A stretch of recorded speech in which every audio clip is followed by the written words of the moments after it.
Welcome back to Extra. Looking to grow your own produce? On Saturday, that's this Saturday, an introduction new farmer and farm business training will be held at the University of Guam School of Business and Public Administration. Joining me now with more on the program is Denise Manjola. She is from the Guam Small Business Development Center, and Dr. Bob Barber from the University of Guam. Thank you guys for joining us. So let's talk about what people can expect when they come to this program. Our workshop. Well, we're gearing this program to people who want to get started in producing their own produce, whether they want to do it at a commercial level or at a subsistence, where they grow and provide food for themselves and their extended family. It'll be a combination of business planning training and hands-on practice with various agriculture production practices, as well as learning different crops and fruits that you can grow here on Guam. And we'll be covering it. Over 8 weeks, we'll be hopefully giving the people the skills they need to grow at whatever level they want to grow. Right, and you were talking in the break, there's 3 different levels, right, of farming. Right. If you could break that down.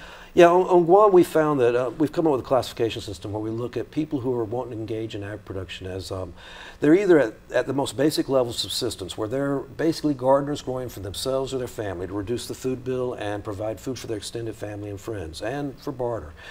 Then the next step up is where they start engaging in commercial activity, and we call them market gardeners, where they're growing for their family and friends, but they're also growing to sell out, whether it's through the flea market or the night markets or others.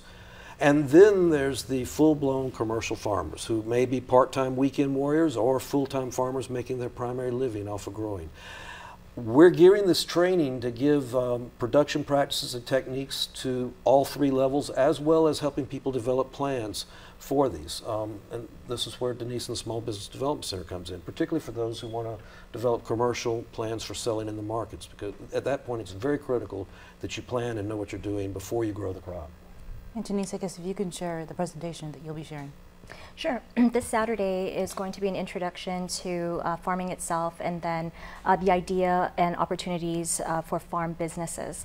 So the idea is you start off as a subsistence farmer probably, and you're able to grow food for yourself and your family. And then you have leftovers, so you share it with your neighbors. And then the next step could be you have more food, more produce left over. You can start looking at selling, maybe at the flea market, at farmers markets, and then start looking at, if you get a little bit more serious, maybe be able to supply farm to table for their CSAs.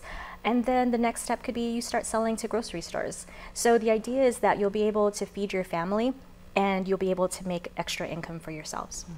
Now, this is the second year, right? Or This is the second round we've done it. We did it a few years ago where we called it the New and Veteran Farmers Training, and we targeted veterans who were interested in farming at that point.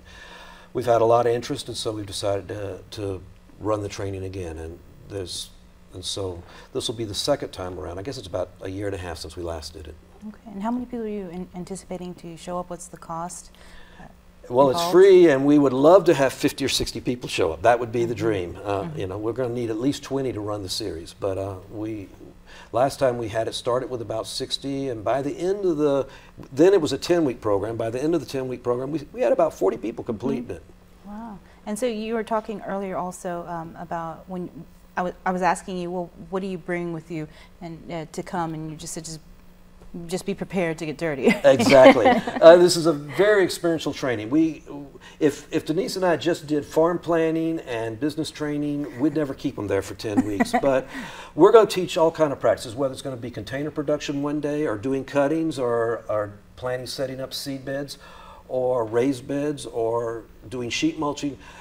We're going to mix the fun stuff with the business planning, so that you'll have maybe an hour of some form of planning, or then maybe an hour of conservation practices, and then an hour to 2 hours getting out and actually doing it. We have on-campus demonstrations, garden plots where we'll be working in, and then in Dean Circle we have House 2 where we have a nursery. We have all kind of things that we can give them the chance to experience it, because just telling people how to do it's not enough. We want them to actually do it. So yes, do plan on coming and getting dirty. So what if I don't have a home, but I do live in a condo, but I am interested, in learning to farm? Can I still, would you still encourage me to come? Definitely. Right.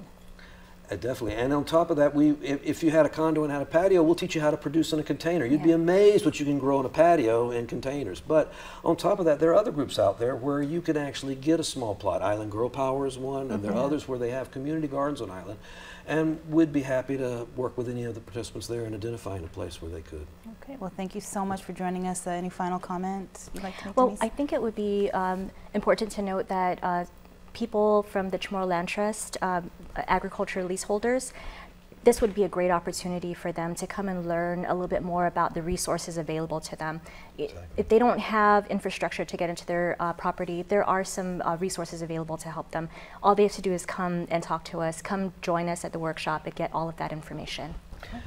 Yeah, to add to that, this whole curriculum was designed for Chamorro Land Trust ag leaseholders. When we did surveys years ago, we identified why people who had ag leases were not actually engaging in agriculture, and this whole curriculum was developed to address the issues and the barriers they face. All right, thank you, Dr. Barber. And Denise, for more information, you can call the Guam SBDC office. The number is 735-2590.